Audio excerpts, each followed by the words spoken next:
silingan, nagluto ko o kuan kanang gimarinate na ko nga breast chicken. Ano? Breast chicken. Tara. Yan yung mga ingredients lang. Ako rin nagbuhat. Paminta, musito, sugar. Muna siya. Unya. Tara. Ako ang iprito. Butangan ako o kuhan kaning. Butangan ako o butter.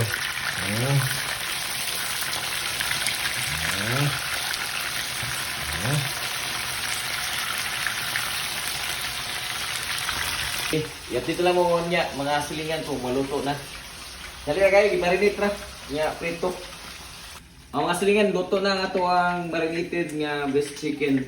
Wapo ni siya nga pagka-marinate kayo. Walay kuan. Kanang homemade lang ba? Walay mga preservatives. O, dra.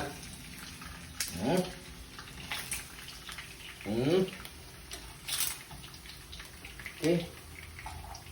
Tama, nihapo na ta. Okay. Thank you for watching mga silingan. Nihapo na ta.